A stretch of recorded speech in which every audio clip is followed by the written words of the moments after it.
This guy accidentally rear-ended a semi-truck. He got out of his car, not an ounce of apology, and tried to brush the truck driver off with 20,000 yuan. But that attitude ticked the driver off. He refused to settle no matter what, flagged down a passing police car nearby, and insisted on getting to the bottom of things. Little did the driver know, this guy was a top-tier hitman. The cop had just popped the trunk when he spotted the man's weapons. Next thing you know, the Jackal took out the cop, tossed the weapon to the driver, then grabbed the officer's gun and gunned the driver down. It was a smooth move. He staged it to look like a shootout between the driver and the cop, like he'd never even been there. The Jackal was in such a hurry because he had 5 days to take out tech entrepreneur Udacha. He was racing against the clock. Udacha was set to host a conference in Tallinn soon, so the Jackal showed up early to scope out the venue, looking for a spot to take the shot. He intentionally stuffed a metal wallet in his pocket to set off the security alarm, then struck up a conversation with the security guy, just to make an impression. Using the chaos of the electronic music festival going on as cover, he studied the venue's layout. He noticed there was space up in the overhead beams, part of the stage lighting rig for the performances. Without hesitation, he snuck his way up there. A couple of crew members had just finished fixing some equipment. Once they left, he pulled out his lockpicks, popped the locked panel, and slipped into the stage props. The blades up there were spaced out just enough.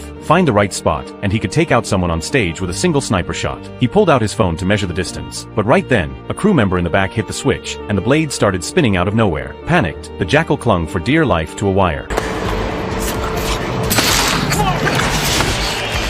Good thing the noise was deafening, no one noticed him. He scrambled back onto the blades like a maniac, faster than you could blink, and barely saved his own skin. Afterward, he tracked down that crew member and asked for help finding his lost phone. Turned out, it was a silver lining. Chatting it up, they hit it off even better, and he got the guy's personal number, perfect for a future disguise. With the venue and a potential identity locked down, all he needed was the weapon. Metal weapons couldn't get through security, which meant his sniper rifle had to be plastic, small enough to sneak in. A woman with a hurt foot nearby gave him an idea. A gunsmith took his concept and 3D printed a plastic sniper rifle. When disassembled, the parts fit together into a shoe, wrap it in bandages, and he could pose as someone with a foot injury to fool security and waltz right in. To test its power, the Jackal hit a fruit stand for a watermelon. He drew eyes, a nose, and ears on it, then hung it from a tree. He stepped back to the distance from the rooftop to the stage, pulled out a rope, twisted and secured the sniper rifle to another tree, aimed at the watermelon, and pulled the trigger, nailed the target. But it was just shy of a kill shot. He tweaked the sight slightly, fired again, and blasted the watermelon apart. Finally, he swapped in live ammo and put the poor watermelon out of its misery. Everything was set. The Jackal was about to start this high-stakes mission.